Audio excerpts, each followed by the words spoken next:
Welcome to my English grammar classes. Grammar for all, and especially for those who are preparing for competitive examinations like SSC, CGL, Delhi Police, and UPSC. My special focus will be on the competitive examinations and also on academics, especially for classes 10th, 11th, and 12th. So we are going to begin with the very special topic, what we call models in English grammar. तो आज मैं शुरू कर रहा हूँ English grammar के एक topic से, उसको बोलते हैं मॉडल्स. इसको सही उच्चारण करना है. कई लोग इसको मॉडल्स बोलते हैं, कई मॉडल्स बोलते हैं. That's all wrong. Correct pronunciation is modals. तो इंग्लिश मॉडल्स क्या हैं? They are the subsets of auxiliary verbs. Subset of helping verb के एक सबसेट होते हैं ये. और कैसे कैसे ये होते हैं इसको समझना बहुत जरूरी है. मॉडल्स को समझने के लिए पहले आप एक छोटा सा मैंने एक पोम टाइप की बनाई है. इसको हम ऐसे उच्चारण करेंगे. कान में shall will must to used to dare had better, और यहां लिखेंगे वुड रेदर. तो कान में shall will must to used to dare had better would rather. कई बार इसको रिपीट करेंगे तो आपको समझ में आ जाएगा, अपने आप ही आपकी टंग पे आ जाएगा. तो इसका कहने का मतलब ये है कि इसमें कान क्या है, मे क्या है, शैल विल, इसको सही समझने के लिए हम सही यूज करते हैं. कान का मतलब कैन से है, मे का ये हो गया, shall will must must ought to used to dare had better would rather. ये आपके सारे मॉडल्स होते हैं. यहाँ पे कैन का पास कुड, मे का पास माइट, शैल का पास शुड, विल का पास वुड. टोटल ये मॉडल्स हम आपको एक्सप्लेन करेंगे एक एक करके. अब सबसे पहले हम लेंगे यूज ऑफ कैन और मे. कैन और मे को कहाँ इस्तेमाल करेंगे, कैसे इस्तेमाल करेंगे. यूज करने से पहले आपको समझना है कि इंग्लिश लैंग्वेज में हमें हर चीज का इस्तेमाल सेंस और सिचुएशन के हिसाब से करना है. किस सेंस में हम बोल रहे हैं, किस सिचुएशन में बोल रहे हैं, उसी सिचुएशन और सेंस को ध्यान में रखना है और हमें आगे बढ़ना है. तो पहले हम चलते हैं कैन और मे. लिटरली देखा जाए तो दोनों का मीनिंग एक ही होता है. हिंदी में जिसे हम बोलते हैं सकना, संभावना, पॉसिबिलिटी के लिए दोनों का यूज किया जाता है. लेकिन पॉसिबिलिटी के सेंस दोनों रेफरेंस में, दोनों शब्दों में अलग अलग है, दोनों मॉडल्स में अलग अलग है. इसको समझने के लिए हम समझते हैं कैसे. इसको आप 3 P's में बांट लो. We have to consider 3 P's. Here also we have to consider 3 P's. मतलब 3 बार पी लो इसको. कैन को पी लो 3 बार, मे को भी पी लो 3 बार. Sounds rather funny, क्योंकि पीने वाली कोई चीज तो नहीं है, दिमाग में रखने वाली जरूर है. तो कैसे कैसे पिएंगे इसको, ये आपने ध्यान में रखना है. सबसे पहले मैंने बताया कि दोनों का यूज पॉसिबिलिटी में होता है. तो 1 P for possibility. Possibility. This also stands for possibility. Then comes power. Here also comes not power but prayer. और यहाँ permission. और यहाँ भी permission.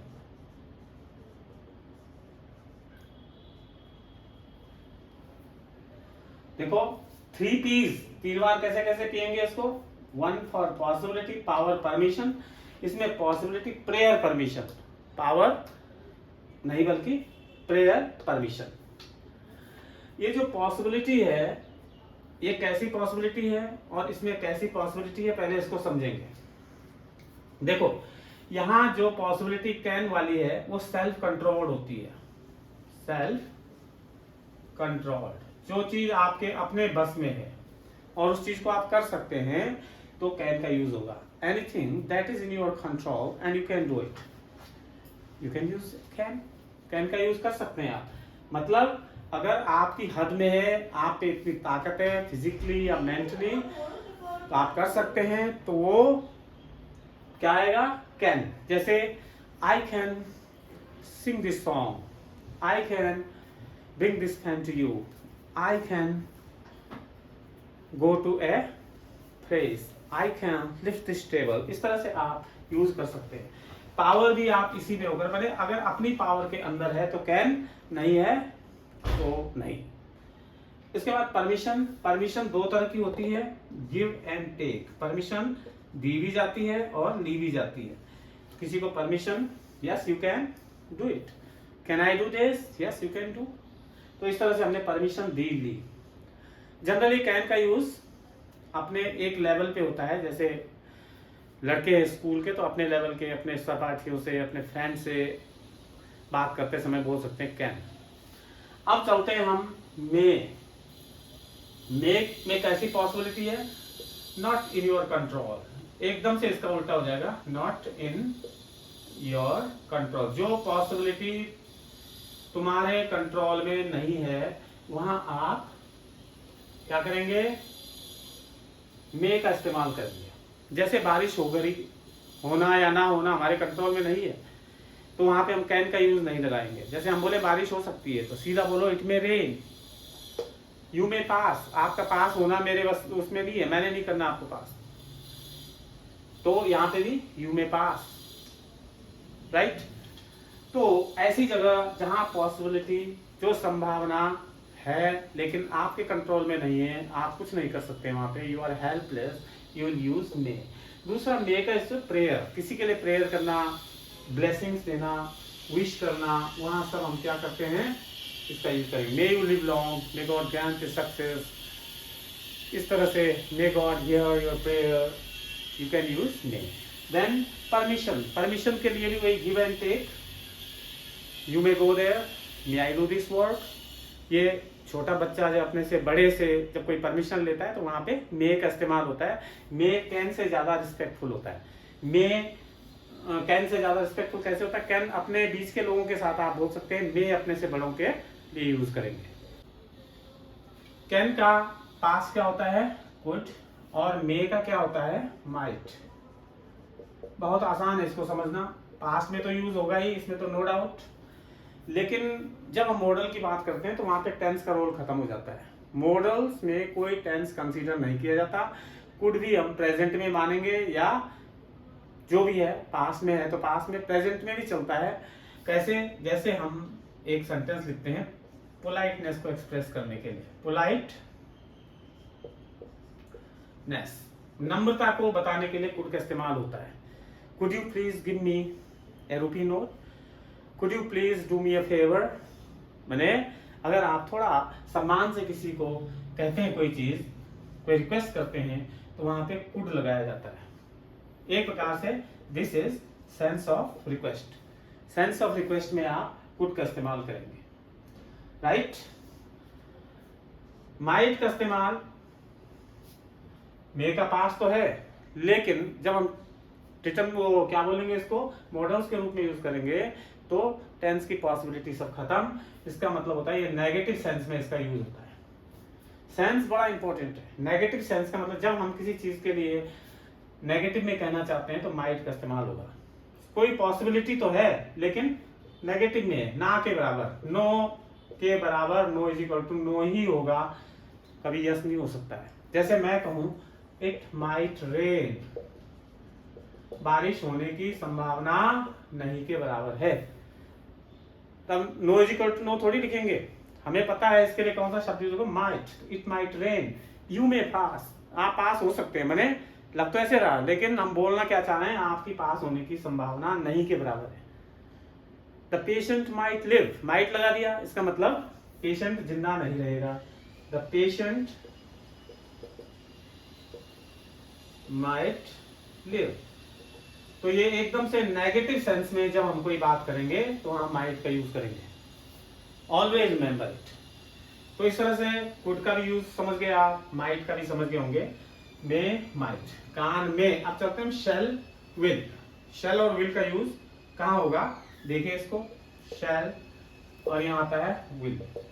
आपको पता है इसका पास क्या है, वुड, उसका पास शुड। सभी को पता है फ्यूचर टेंस में शैल का इस्तेमाल आई और वी के साथ होता है, लेकिन जब हम मॉडल पढ़ा रहे हैं तो मॉडल में तो टेंस को कंसीडर ही नहीं करना है। टेंस को खत्म कर दीजिए मॉडल समझने के लिए। इसका मतलब हमने ये वाली चीज अब किनारे कर देनी है, क्योंकि हमने क्या बताया, आई और वी के साथ किसका इस्तेमाल होता है फ्यूचर टेंस में, शैल का इस्तेमाल होता है। तो अब आप आगे पढ़ेंगे तो आप देखेंगे कहीं कहीं तो हमें लगता है यू के साथ भी शैल का इस्तेमाल किया गया है, दे के साथ भी है, ही के साथ भी है, इट के साथ भी है, वी तो होगा ही फिर, तो इसके साथ भी शैल का इस्तेमाल किया है। तो क्या फिर ये गलत था जो हमें पहले बताया गया? अब ऐसा नहीं है, ये टेंस बेस्ड है। जहां तक टेंस का सेंस है तो ठीक है, लेकिन हम एज ए मॉडल इसका यूज करेंगे तो हम फिर एडवांस लेवल पे आ जाते हैं। ये इसके साथ भी इसका यूज होगा तो सेंस बदल जाता है।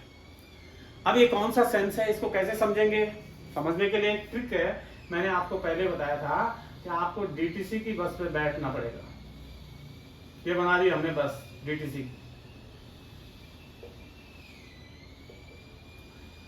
ये डीटीसी की बस है, इस पे आप बैठ गए तो आपको शेल का यूज करना आ जाएगा। इसमें साउंड्स लिटिल फनी, थोड़ा सा आपको फनी लगेगा कि डीटीसी की बस में बैठ के कैसे हम इसका शेल का इस्तेमाल करना सीख सकते हैं। तो देखिए डीटीसी जो है, ऐसे लिखो डीटीसी, डीटीसी के नाम से सबको याद रहेगा। ये एक्रोनिम है, D for determination, determination, T for threat, धमकी देना, डराना किसी को, सी फॉर कमांड, आदेश देना। तो ये डीटीसी जो है, डिटर्मिनेशन, थ्रेट एंड कमांड, इन तीन चीजों के लिए इसका इस्तेमाल होता है। अब समझ में आ गया होगा डीटीसी का मतलब क्या था हमारा, डिटर्मिनेशन, थ्रेट और कमांड। इसका मतलब अगर हम किसी चीज को डिटर्मिनेशन के सेंस में बोलते हैं, माने कोई चीज पक्की हो जाएगी, तो उसके साथ अगर हम डिटर्मिनेशन का यूज करते हैं, पक्का हो जाता है, तो वहां पे शैल का यूज करेंगे। किसी को धमकी देते हैं, थ्रेट, तो शैल का यूज इस्तेमाल होगा। और अगर कमांड का इस्तेमाल करते हैं तब भी उसके साथ शैल का यूज होगा। For example, if you work hard you shall pass, यदि आप कठोर मेहनत करते हैं यू शैल पास, तो ये डिटर्मिनेशन है, तुम पास हो जाओगे। दूसरा threat, I shall know, you shall be killed if you don't obey me, तुम्हें मारा जाएगा यदि आप मेरा ओबे नहीं करते हैं। तो यहां पे धमकी दे रहा हूं मैं, तो शैल आ गया। Command, you shall stay here until I come, आप यहीं रहोगे बैठे हुए जब तक मैं नहीं आता, ये मेरा कमांड है, तो हमने शैल का इस्तेमाल किया। तो इस तरह से हमने क्या किया, डीटीसी को समझ के पूरा समझ लिया शैल का यूज। इफ के साथ शैल, अगर इफ वाली क्लॉज में हम शैल का इस्तेमाल करते हैं तो इसका मतलब क्या होता है, जैसे बहुत अच्छा मैं समझा रहा हूं इस पे, इफ अगर आए शैल के साथ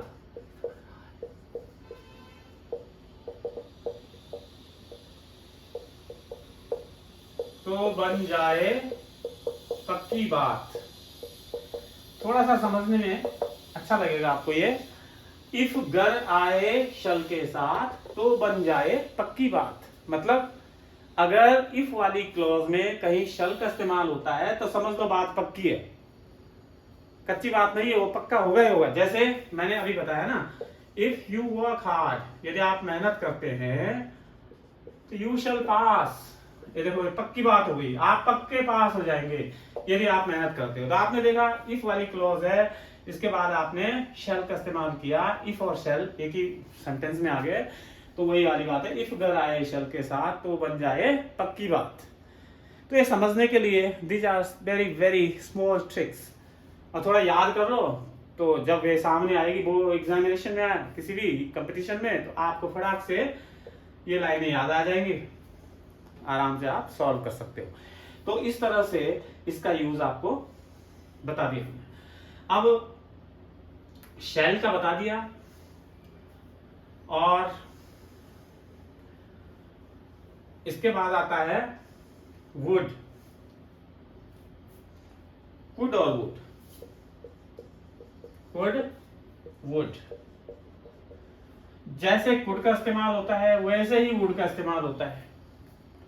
हमने कहा था इसको पोलाइटनेस के सेंस में यूज करते हैं, पोलाइटनेस, तो इसको भी पोलाइटनेस के सेंस में यूज करेंगे। तो फिर डिफरेंस क्या है?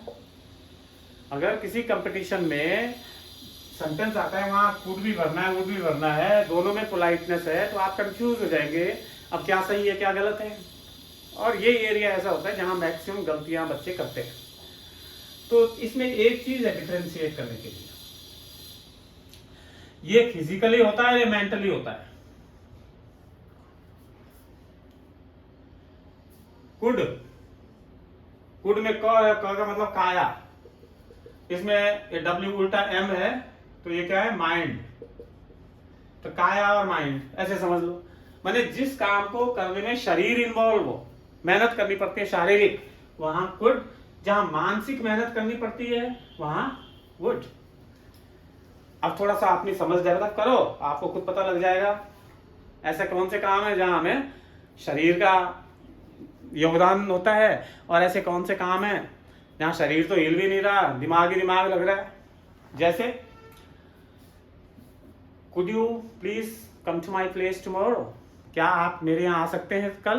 तो आने में तो उसको फिजिकली आना पड़ेगा, इसलिए हम यहाँ पे कुड का इस्तेमाल करेंगे। Could you please come to me tomorrow, क्योंकि यहाँ पे फिजिकली आना पड़ेगा, उड़ के तो आएगा नहीं, बैठ के आएगा नहीं।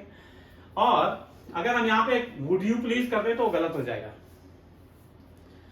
अब इसका कोई माइंड को इन्वॉल्व करने वाला कोई सेंटेंस बनाइए, जैसे would you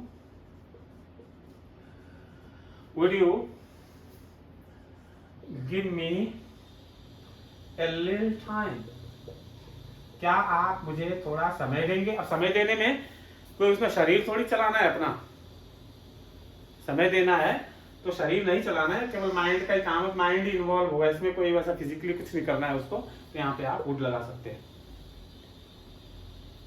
would you care for me, तो यहाँ पे मेरी कोई केयर करता है तो फिजिकली कुछ नहीं कर रहा, दिमाग से कर रहा है, इसलिए यहाँ पे would. Would you think for me, क्या आप मेरे बारे में सोचेंगे? तो यहाँ पे भी दिमाग का काम है, सोच मतलब फिजिकली कुछ नहीं करना है, इसलिए आपका वुड आएगा। तो ये आपके ऊपर डिपेंड करता है कि कहाँ पे कुड लगाना है, कहाँ पे वुड लगाना है। आपको केवल समझना है इसमें काया और इसमें माइंड। कुड में क से काया, डब्ल्यू में उल्टा एम है, तो इसका माइंड लगा दीजिए आप। तो माइंड और शरीर का काम है, दोनों का यूज आप कर देंगे।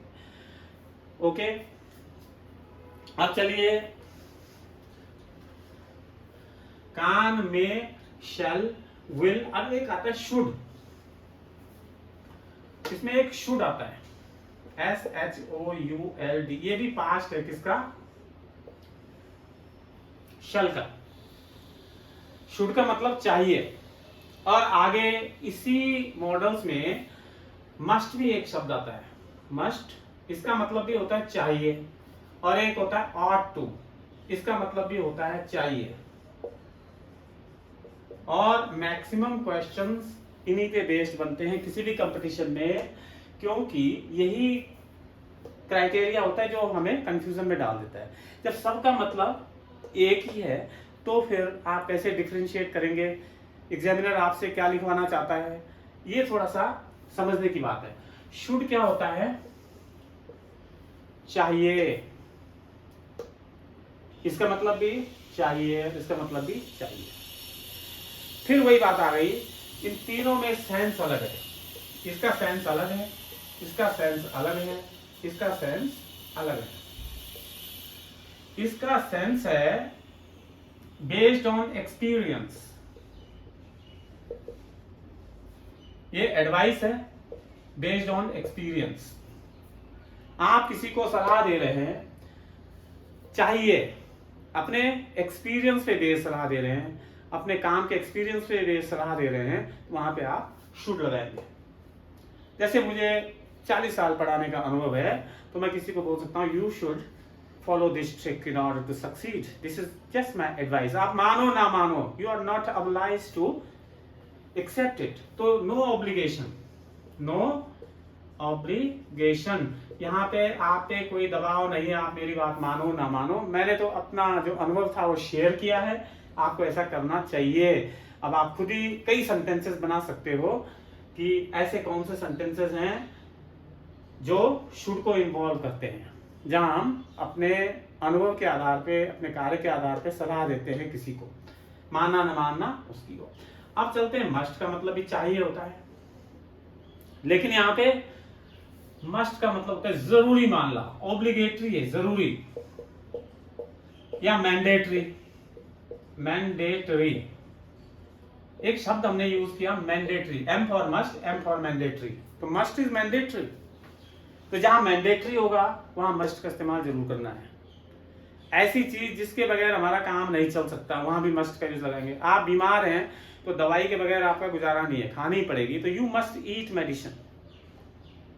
लेकिन फिर भी कंफ्यूजन हो जाता है, कई लोग एग्जाम में गलती करते हैं। याद रखना, मस्ट का मतलब यह है अगर आप ओबे नहीं करेंगे, वो काम नहीं करेंगे, तो उसके पीछे आपको क्या करना पड़ेगा, भुगतना पड़ेगा। यू विल हैव टू पे फॉर इट। अगर आप वो बात नहीं मानते हैं तो उसके लिए आपको पे करना पड़ेगा। पे का मतलब कई तरह से कर सकते हैं आप, आपको भुगतना पड़ सकता है। आप दवाई नहीं खाते हैं तो आपको क्या करें, भुगतना पड़ेगा, आप बीमार हो जाएंगे, ये भी तो भुगतना ही हो गया। इसलिए हमने यूज किया यू मस्ट टेक मेडिसिन, लेनी चाहिए, नहीं तो तुम, कभी कभी हम बोलते हैं ना ये काम करना पड़ेगा, नहीं तो ऐसा हो जाएगा। तो जिसका रिजल्ट कुछ नेगेटिव आता है उसको न करने से, तो वहां मस्ट जरूर लगाए। यू मस्ट ओबे ट्रैफिक रूल्स, आपको ट्रैफिक रूल्स का पालन करना चाहिए। आपको पता है नहीं करेंगे तो पुलिस वाला आपकी जेल से निकाल देगा, फाइन निकाल देगा, आपको फाइन देना पड़ेगा। तो ये क्या है, मस्ट यहाँ पे लगाओ। अब आप खुद ही सोचो ऐसे कौन से काम है, ऐसे कौन से सेंटेंसेस बन सकते हैं जिनमें मस्ट जरूरी है, जो मैंडेटरी हैं, ऐसे कौन से एक्शंस होते हैं। इतना एक्सरसाइज आपके दिमाग की होनी चाहिए। कोई सेंटेंस ना आए तो आप कमेंट बॉक्स में मुझे पूछ सकते हैं। तो ये आगे ना समझे, मस्ट का मतलब मैंडेटरी, उसको नहीं करेंगे तो उसका परिणाम आपको भुगतना ही पड़ेगा। तो जहां इस सेंस में बात करते हैं, इस सेंस में कि अगर ये नहीं करोगे तो इसका आपको रिजल्ट उल्टा मिलेगा, then must. Then ought to, ought to का सेंस होता है मॉरल, नैतिकता, अच्छा बुरा, गुड एंड बैड, क्या अच्छा है क्या बुरा है, जहां मॉरल सेंस है। जैसे you ought to respect your teachers, आपको अपने टीचर्स की रिस्पेक्ट करना चाहिए, मॉरल सेंस है इसमें। You ought to respect your parents, अपने पेरेंट्स की इज्जत करनी चाहिए। आप नहीं भी करते हो तो पेरेंट्स आपको घर से नहीं निकालेंगे, लेकिन एक ऑब्लिगेटरी है, अच्छा लगता है, एक नैतिकता है, तो वहां पे आपको ये काम करना चाहिए, ऑट टू लगाना चाहिए जहां पे आपको लगे कि आप मॉरल सेंस है। You ought not to split on road, सड़क पे चलते समय नहीं थूकना चाहिए, तो ये भी हमें लगता है कि गलत बात है, नहीं थूकना चाहिए, तो यहाँ पे भी ऑट टू लगाएंगे। कई बार हम कह देते हैं यू मस्ट ओबे योर पेरेंट्स, तो आप समझ लो ये सेंटेंस गलत है। अरे पेरेंट्स की ओबे तो करना चाहिए, और तो आना चाहिए, लेकिन नहीं भी करेंगे तो पेरेंट्स कोई सजा जुर्माना तो लगाएंगे नहीं आप पे, कोई जेल तो भेज नहीं देंगे, इसलिए वहां पे मस्ट गलत है। तो इस तरह के आप देखेंगे किसी भी कंपटीशन में इस पे बेस्ड क्वेश्चन बनेंगे, आपको लगेगा कि आंसर एक जैसा है, लेकिन एक जैसा नहीं होगा, आपको केवल सेंस पकड़ना है, आपका टेंशन सब खत्म once you get the sense. ये है should, must and ought to का यूज।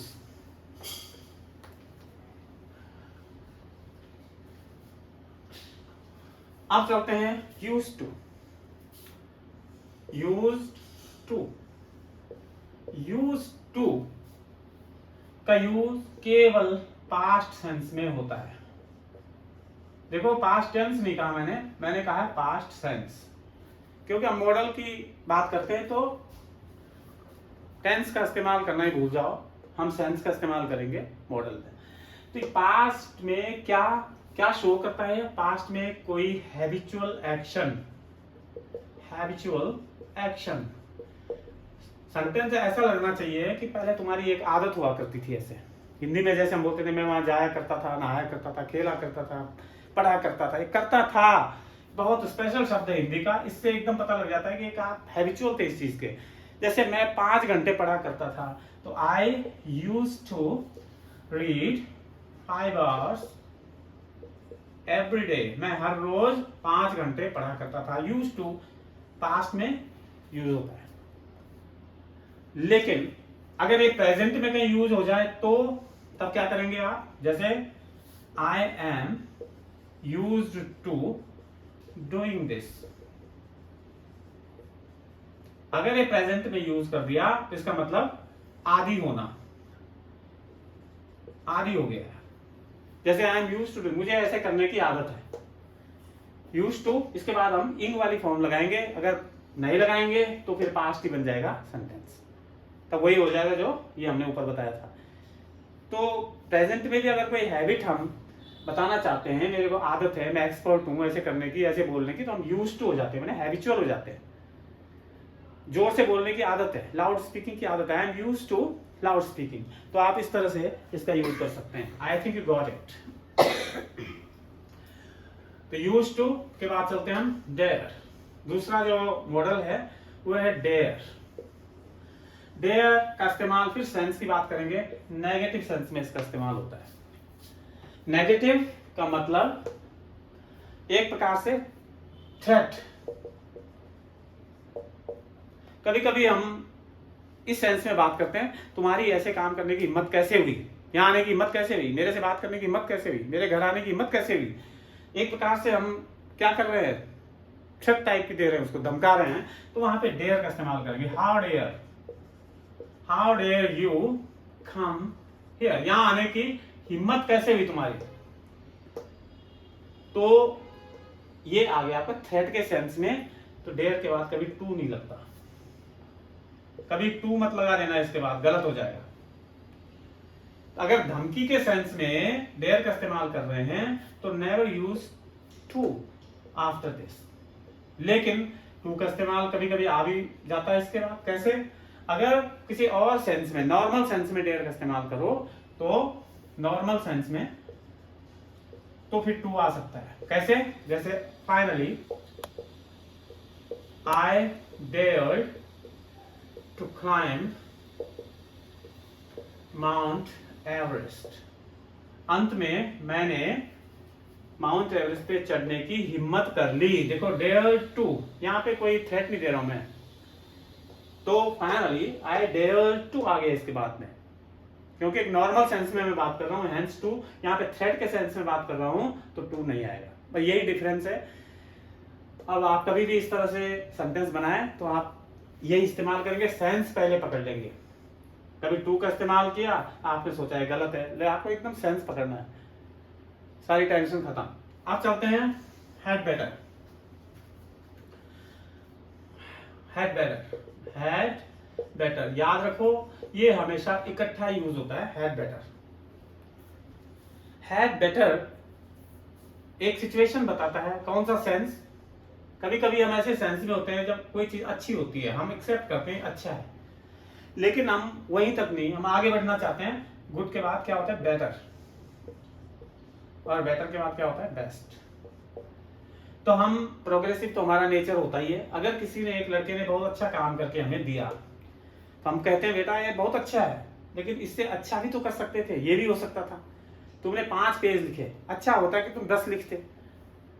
तुमने 2 घंटा पढ़ा, कितना बढ़िया होता कि आप 3 घंटे पढ़ते। मतलब एक अच्छी सिचुएशन है, उसको हम और अच्छा बनाना चाहते हैं तो वहां पे हैड बेटर का इस्तेमाल होगा। Good to better, when you are progressing from good to better you use had better। तो ठीक है, कैसे बनेंगे सेंटेंस? जैसे हम हिंदी में बोलते हैं यार अच्छा होता इतना कर लेता, अच्छा होता कैसा कर ले, मैंने होना अच्छा ही है, बुरा नहीं।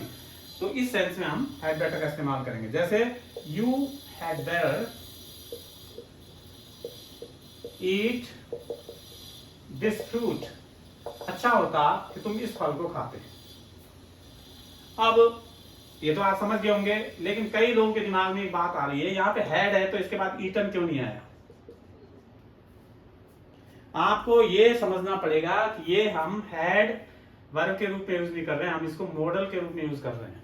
अब मॉडल के रूप में कोई टेंस नहीं होता, तो याद रखना हैड बेटर के बाद कभी थर्ड फॉर्म नहीं आती, फर्स्ट फॉर्म ही आएगी। अगर आपने ऐसा किया तो that will be a blunder.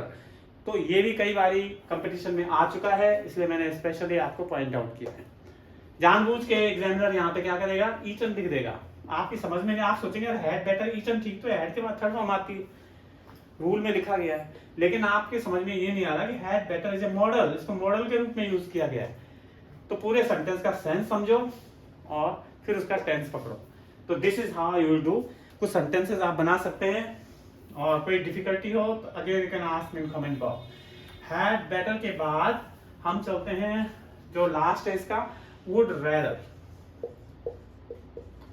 Would rather भी बिल्कुल हैड बेटर की तरह है।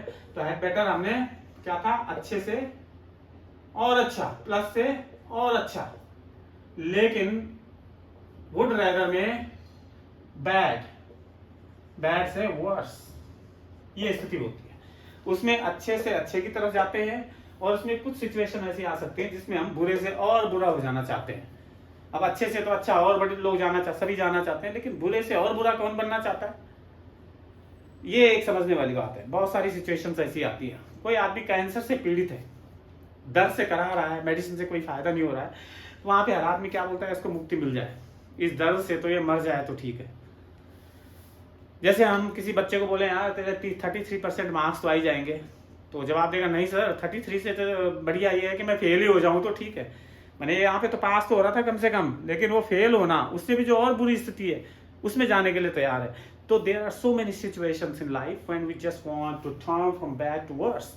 What are those situations, it's up to your mind to understand and then use it.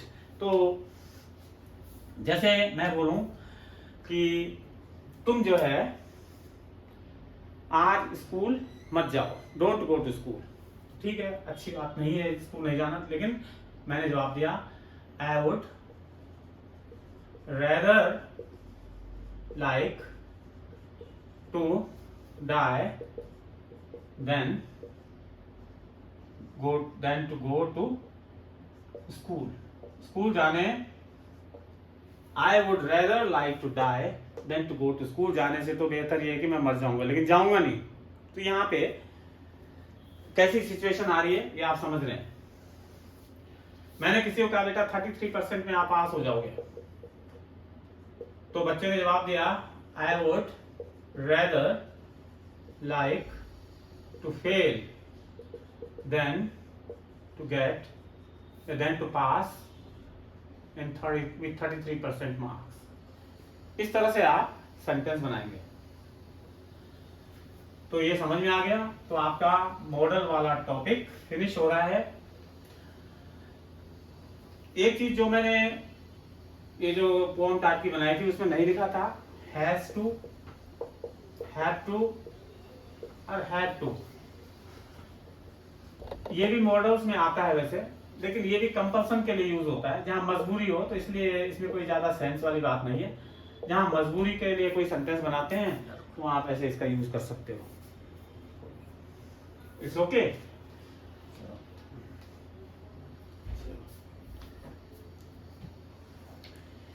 एक मिनट अब है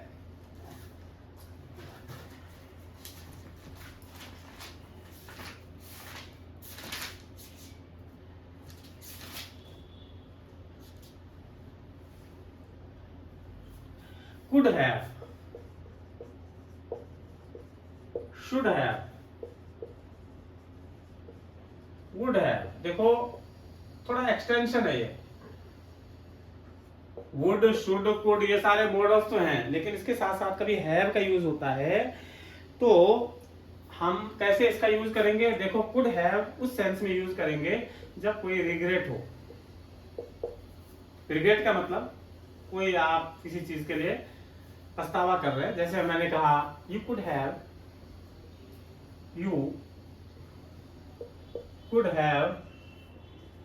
gone there, तुम वहां जा सकते थे, मतलब नहीं गए तब मैं बोल रहा हूं तुम ऐसे कर सकते थे यार, ऐसे तो कर सकते थे तुम, मतलब मुझे क्या एक प्रकार का रिग्रेट हो रहा है यार, ऐसा नहीं किया, I could have done this. तो वहां पे आप इसका यूज करेंगे कुड है।